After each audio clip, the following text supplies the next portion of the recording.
L'espoir est le dernier à mourir. Il faut y croire. Et moi j'y crois.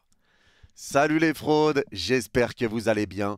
On se retrouve pour une nouvelle vidéo pour parler de ce match retour entre le FC Barcelone et le Paris Saint-Germain en Ligue des Champions. Le match tant attendu, c'est enfin l'heure du match retour demain. Je rappelle qu'on le commentera en live dès 19h30 pour l'avant-match et on commentera le match dès que le match commencera. On sera en live, donc ceux qui veulent venir, n'hésitez pas.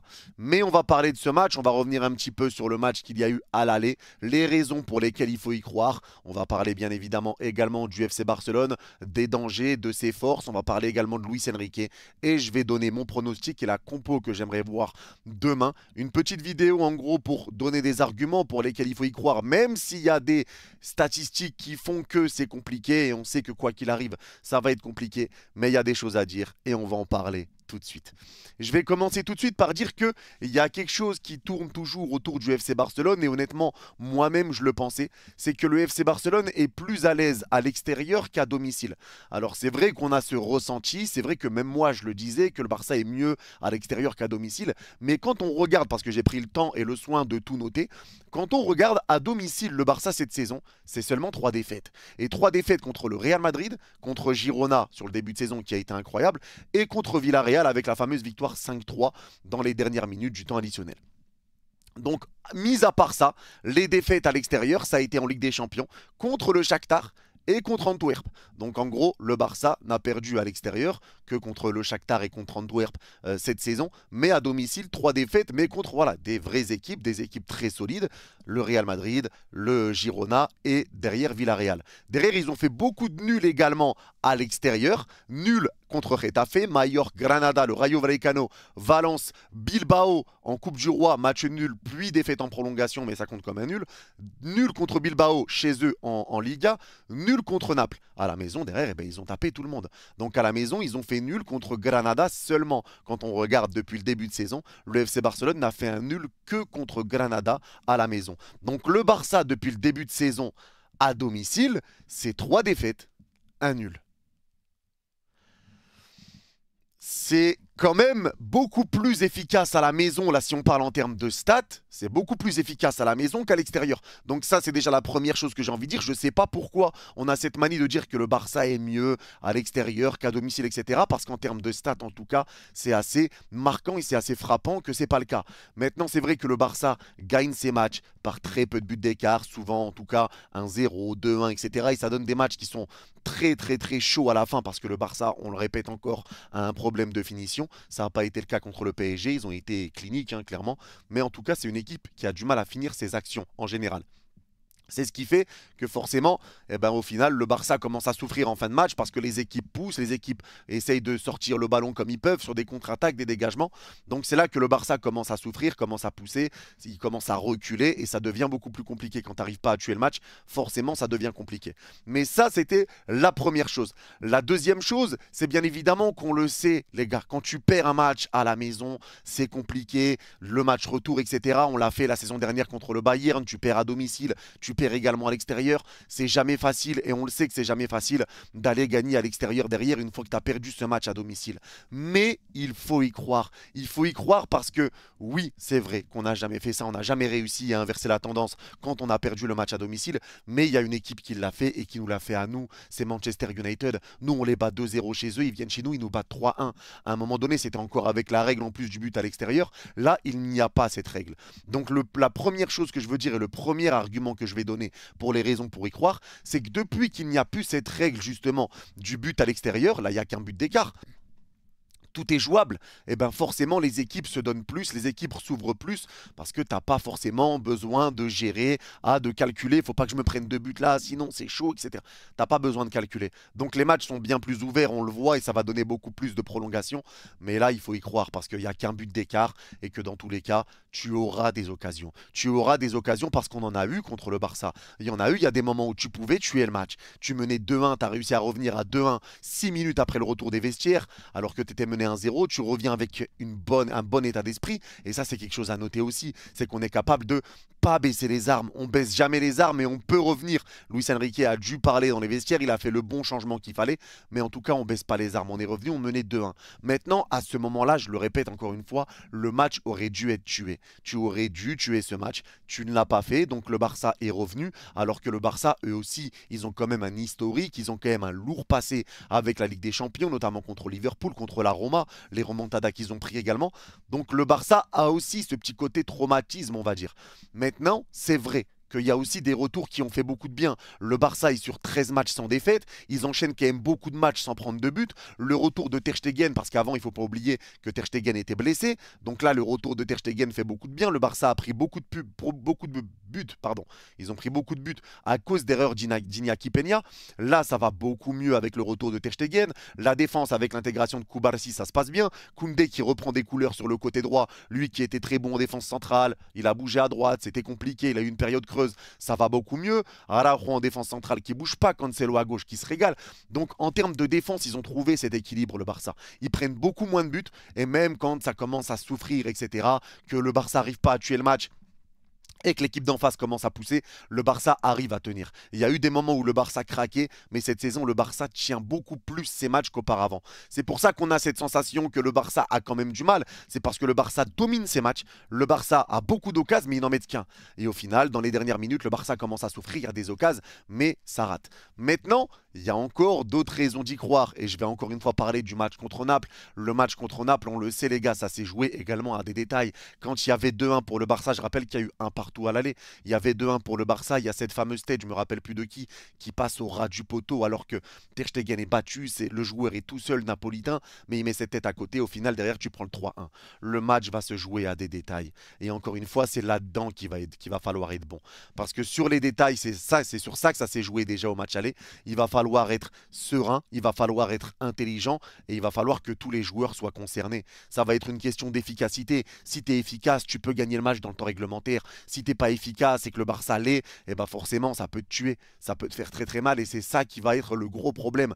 L'efficacité et que tous les joueurs soient concernés, que ça ne soit pas une partie de l'équipe, une partie des joueurs qui est concernée et l'autre partie qui ne le fait pas. Parce que moi, quand je vois les gars, le match qu'on fait quand même à la maison contre Barcelone, avec quasiment que quelques joueurs parisiens concernés, pas tout le monde, Mbappé qui passe à côté, tout ça, quand je vois le match qu'on arrive quand même à faire, si tout le monde est dans un bon jour, mais comment ça va se passer?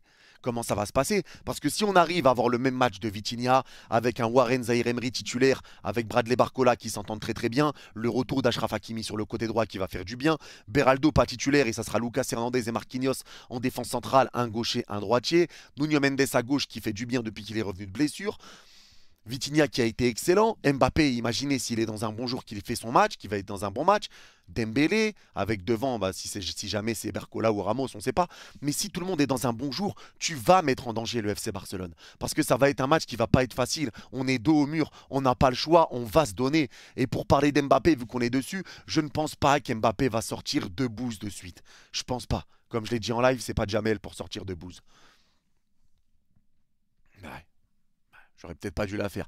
Mais bon, après les gars, je ne pense pas qu'il fera de la merde, je ne pense pas qu'il fera n'importe quoi. C'est un joueur quand même qui ne va pas partir en laissant cette dernière image au Paris Saint-Germain de ce match en Ligue des Champions. Ça m'étonnerait qu'il enchaîne ces 2 mauvais matchs. Donc ça veut dire que soit Mbappé va être meilleur parce que pour être pire que ce qu'il a été au match aller, ça va être compliqué. Pour déjà partir sur une bonne note ou en tout cas laisser une bonne image de lui au Paris Saint-Germain, il ne peut pas partir sur 2 mauvais matchs de suite contre le FC Barcelone, partir après derrière au Real Madrid et partir surtout sur cette touche. Il va être obligé de se donner bien plus que ce qu'il a pu faire et d'être vraiment sérieux. Parce que nous, ce qu'on demande, c'est de l'implication. L'attitude qu'a eu Mbappé au-delà de son mauvais match, parce que ça peut arriver de passer à côté, d'être bien pris ou de ne pas être dedans réellement.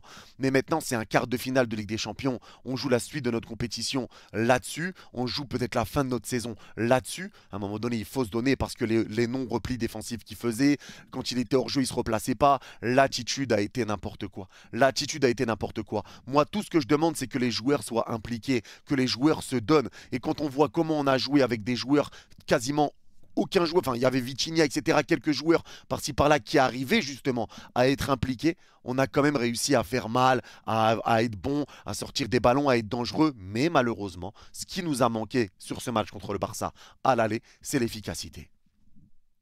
Il n'y a pas de secret. Il n'y a pas de secret. Si tu veux être dangereux, si tu veux ramener du danger, il faudra être efficace. Parce que le Barça, ça va être la même logique qu'au match aller. Le Barça n'a aucune raison de venir presser, jouer haut contre le PSG. C'est à nous de revenir. C'est à nous. Donc ils n'ont pas réellement de raison de le faire. S'ils le font, ils vont s'exposer à des ballons dans le dos. Donc peut-être qu'ils vont le faire sur les 10, 15 premières minutes pour, avec l'atmosphère du stade, voir si justement le PSG peut craquer mentalement, parce qu'on sait que mentalement, on n'est pas solide non plus. Donc peut-être qu'ils vont essayer de pousser là-dessus sur les 10-15 premières minutes, mais s'ils le font et que nous, on en ressort bien, on peut marquer très très tôt dans ce match. Si par contre, ils ne le font pas et qu'ils jouent comme ils ont joué sur le dernier match, bah, je pense aussi que là, Luis Enrique a quand même prévu quelque chose. On ne va pas laisser 2 fois de suite, sur 2 matchs de suite, ça serait quand même inquiétant. Ter Stegen faire des dégagements et laisser les joueurs du Barça partir tout seuls en contre-attaque. On ne va pas laisser Koubarsi faire des passes à, encore une fois, Lewandowski et casser une ligne de 6 joueurs parisiens qui étaient très hauts sur les éventuels porteurs de balles. Et Lewandowski qui joue en pivot. À un moment donné, j'espère qu'on ne va pas refaire les mêmes erreurs. Je pense que là, Luis Enrique a quand même travaillé. Il a quand même vu et su qu'il y a des choses qui ne marchaient pas en termes de composition et en termes de stratégie. Il a perdu la première manche, mais il reste la deuxième. Il reste la deuxième et il est capable de le faire, il est capable. Et je pense qu'avec tous les jours de repos qu'on a eu, on a quand même eu une bonne semaine de repos, 6 jours. Le Barça, ils ont joué samedi contre Las Palmas, victoire dans un match bof-bof, mais bon, c'était l'équipe B, les gars, ils avaient fait tourner logique. Mais c'est là qu'il va falloir appuyer. C'est là-dessus qu'il va falloir appuyer. Maintenant, voilà, Luis Enrique, je sais qu'il ne va pas remettre Asensio. On sait qu'il va mettre Warren titulaire. Il y a le retour d'Hakimi. Il y a quand même des réponses à tout ça. Il y a quand même des réponses. On a fait des erreurs. Et là où on a pris des buts, c'est sur des erreurs individuelles. On ne va pas l'oublier. C'est quand même des mauvaises sorties de Donnarumma ou Beraldo qui était horrible. Un mauvais retour de Marquinhos sur le premier but aussi. Tout ça, c'était compliqué. Lucas Hernandez qui se faisait prendre dans le dos. J'espère qu'ils ont travaillé avec la vidéo parce que nous, on l'avait regardé sur Twitch. Et c'était quand même aberrant les erreurs. C'était quand même aberrant. Il va falloir arrêter de tout le temps regarder le porteur de balle et regarder à gauche, à droite, voir si des joueurs vont partir dans le dos. Le Barça, ils sont capables de leur moitié de terrain de mettre ce ballon piqué, millimétré qui va arriver dans le pied des joueurs adverses. Ils sont capables. Donc maintenant, ça va être à nous de trouver cette solution parce que je pense que le Barça va jouer comme ils ont joué au match aller, c'est-à-dire jouer pas bloc bas, mais quand même reculer et essayer de partir dans notre dos dès que possible. Parce que ça va être à nous d'essayer d'enflammer le match, ça va être à nous d'essayer de marquer et de revenir. Parce que le Barça mène sur cette première mi-temps, il mène. Ça va pas être à eux d'enflammer le jeu. La question que je me pose, c'est à 1-0. Si jamais le PSG ouvre le score, parce que bon, si le Barça ouvre le score, ça va nous mettre un coup. Il faudra rester très très fort dans la tête. Il faut se préparer à cette éventualité. Hein. Il faut s'y préparer, mais pas lâcher. Si on prend un but, il faudra en mettre 2. Et il faudra être préparé éventuellement à ça, que ça soit pas un craquage et que tu reviennes pas. Le Real est très fort mentalement dans ces cas-là. Alors, loin de moi l'idée de se comparer au Real Madrid sur cet aspect-là.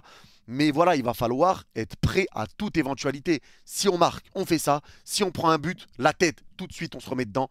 On continue. On lâche pas. On marquera. Il faut surtout pas craquer. Ça va vraiment être un aspect mental, un aspect psychologique. Et si jamais c'est le Paris Saint-Germain qui ouvre le score, dans ce cas-là, je ne sais pas comment ça va se passer. Est-ce que le Barça, dans ce cas-là, va commencer à se découvrir ou est-ce qu'ils vont rester dans leur même style de jeu et se dire, bon, on continue comme ça, on va réussir à marquer, quoi qu'il arrive. Est-ce qu'ils vont reprendre un petit peu plus leur style de jeu à eux, pressing, jeu très haut, mais ils vont s'exposer aux contre-attaques. Et nous, comment on va jouer? Est-ce qu'on va continuer de, justement, jouer haut, presser et prendre des risques, nous aussi, de se prendre un but et de se prendre une égalisation? À 1-0 pour le PSG, honnêtement, je ne sais pas comment ça va jouer. Et c'est là que le travail de Luis Enrique va être très important. Ça va être de savoir dans chaque situation, match nul à 0-0, comment on joue. Si le Barça arrive avec une meilleure stratégie, qu'est-ce qu'on fait?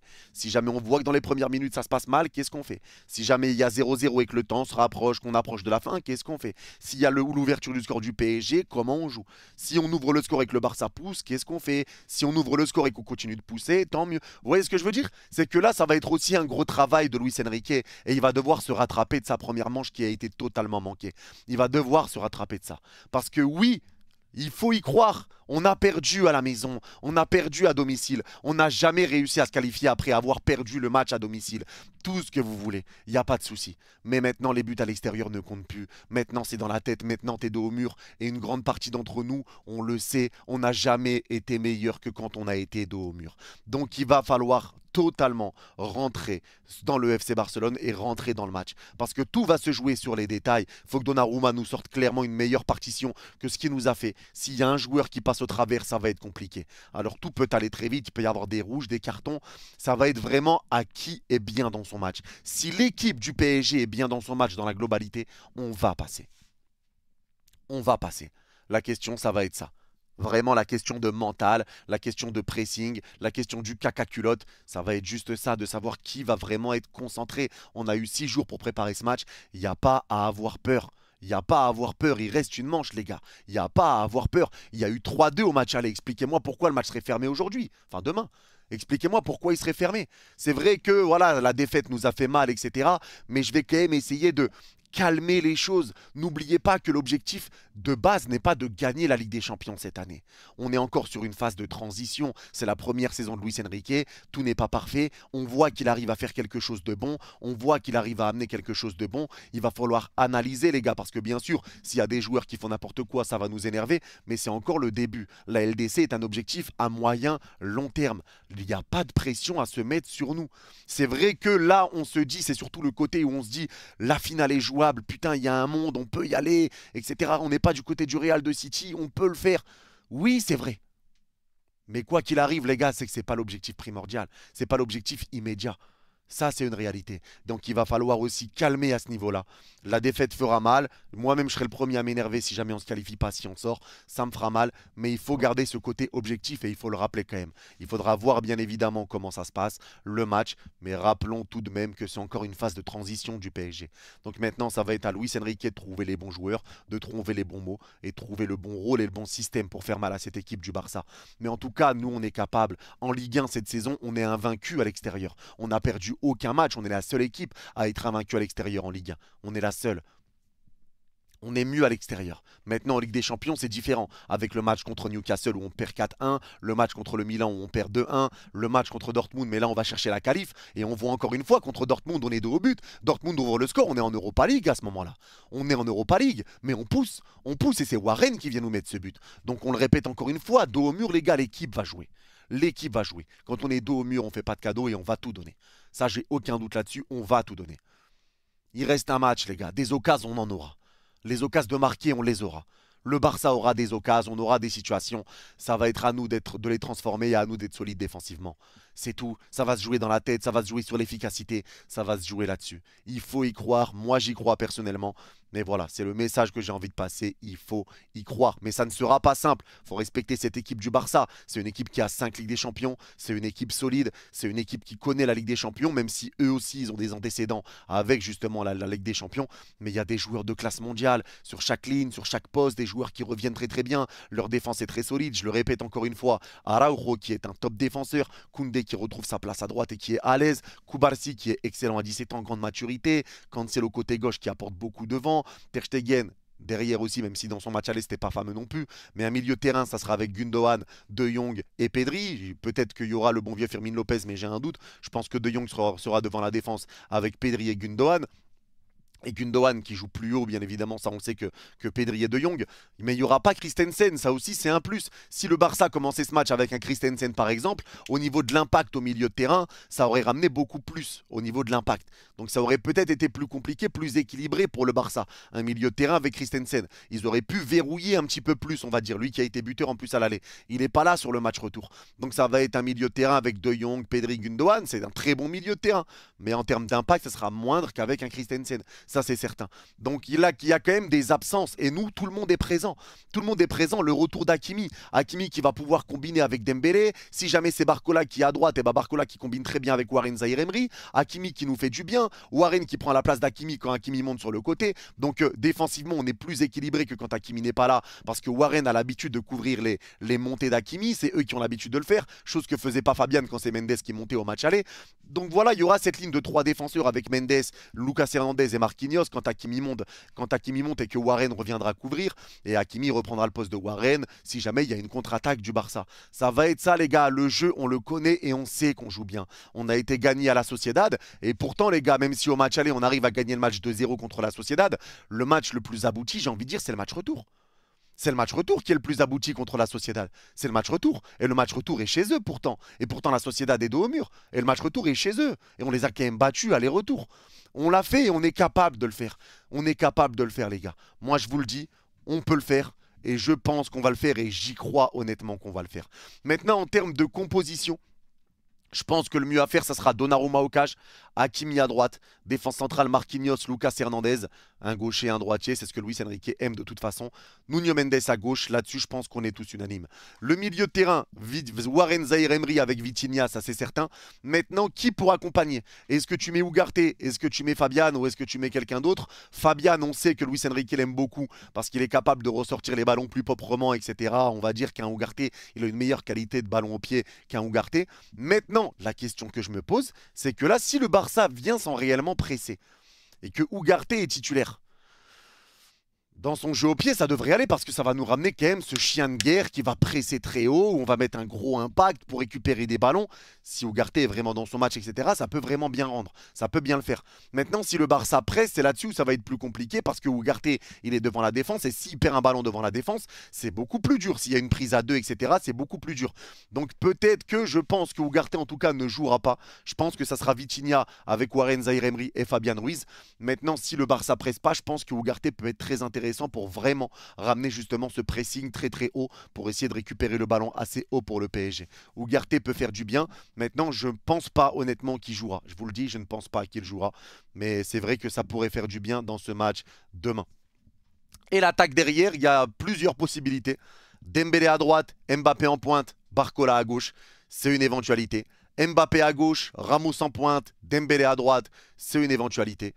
Mbappé à gauche, Dembélé faux neuf, Barcola à droite, c'est une éventualité. Il y a plusieurs possibilités. Maintenant, ça va être à Luis Enrique de trouver le bon choix, la bonne stratégie. Alors, peut-être qu'on a vu qu'au match aller, il manquait justement ce point de fixation, ce joueur qui était capable de jouer en déviation, tout ça. Il manquait un Gonzalo Ramos. Donc, c'est vrai qu'on se dit tous qu'un Gonzalo Ramos ferait du bien, mais moi, je vous dis la vérité, je pense qu'il ne jouera pas. Je pense qu'il ne jouera pas. Je pense que ça sera Dembélé qui sera en faux neuf et Barcola qui sera à droite avec Mbappé côté gauche. Honnêtement, je pense que c'est ça qui se passera. Alors, est-ce que c'est la bonne idée? Je ne sais pas. Je ne sais pas clairement, mais je pense en tout cas que c'est ça qui sera fait. Je pense que la composition du PSG défensivement, c'est celle que j'ai dit. Un milieu de terrain avec Vitinha, Fabian Ruiz et Zaïre Emery et une attaque avec Mbappé, Dembélé et Bradley Barcola. Je pense que ça sera ça que Luis Enrique fera. Maintenant, moi, j'aimerais voir Gonzalo Ramos. Maintenant, si c'est Barcola qui commence, eh ben, je ferai confiance à Bradley Barcola. Peu importe la compo que mettra Luis Enrique à la base, je lui ferai confiance, les gars. Je lui ferai confiance. Il a loupé son premier choix, il a loupé sa première stratégie, il a loupé la première manche contre Xavi. Maintenant, ça va être à lui de rectifier et je lui ferai confiance. La seule chose où je serai vraiment par contre intransigeant avec Luis Enrique sur ce match-là, c'est s'il y a quelque chose qui ne va pas, qu'il rectifie tout de suite. Je ne veux pas qu'on attende la 60e, etc. S'il y a quelque chose qui ne va pas, il faudra rectifier immédiatement. Chose qu'il n'a pas fait au match aller. Défensivement, on prenait des dégagements de Ter Stegen, ça partait en contre-attaque. Là, c'est ce qu'il va falloir rectifier. Il va falloir le rectifier absolument et répondre présent. En tout cas, moi, mon pronostic, je vous le dis, je pense que ça sera une victoire du Paris Saint-Germain par un but d'écart. Alors 1-0, 2-1, 3-2, peu importe. Mais une victoire par un but d'écart, prolongation. Et malheureusement, tir au but. C'est ce que je vois. Alors dites-moi, ça m'intéresse. Est-ce que si ça va au tir au but, est-ce que vous signez? Si on vous dit maintenant, les gars, PSG Barça demain va au tir au but. Est-ce que vous signez sans savoir ce qui se passe? Mais est-ce que vous signez ou pas? Parce qu'il peut se passer plusieurs trucs. On peut être éliminé, etc. On peut gagner aussi. On peut se qualifier normal. Mais est-ce que vous signez? Mais moi, honnêtement, j'ai un petit pressentiment de tir au but. On verra ce que ça donnera. On verra ce que ça donnera et j'espère qu'on va réussir à le faire. J'espère qu'on va réussir à inverser la tendance. Mais en tout cas, voilà, moi j'y crois. Même si on a perdu ce match à la, même si on a perdu ce match à la maison, c'est deux équipes qui se ressemblent beaucoup. C'est deux équipes qui vont être capables de marquer. Deux équipes qui sont capables de. Il peut se passer n'importe quoi dans ce match. On se ressemble tellement que le match, il peut se passer ça au match aller, ça au retour. Il peut se passer n'importe quoi, les gars. Tout ce que je vous dis, c'est qu'il faut y croire. Si on n'y croit pas, on n'y croit plus. Ça sert à rien de regarder le match. Donc, il faut y croire. On y croit jusqu'au bout. On sera là pour encourager le Paris Saint-Germain. Et on espère vivre une belle fin de soirée demain après le match. En tout cas, voilà, n'hésitez pas à me dire en commentaire si vous êtes d'accord, pas d'accord avec moi sur certains points. En tout cas, j'espère qu'on va le faire. On sera en live, je le rappelle, dès 19h30 pour vivre ce match ensemble. Merci à tous d'avoir écouté cette vidéo. Et on se revoit demain à 19h30 en live. Et ceux qui ont regardé cette vidéo jusqu'à la fin, n'hésitez pas à mettre écran en commentaire et je comprendrai que vous l'avez vu jusqu'à la fin. Vous êtes les gars, prenez soin de vous. Et allez Paris. Pas bao.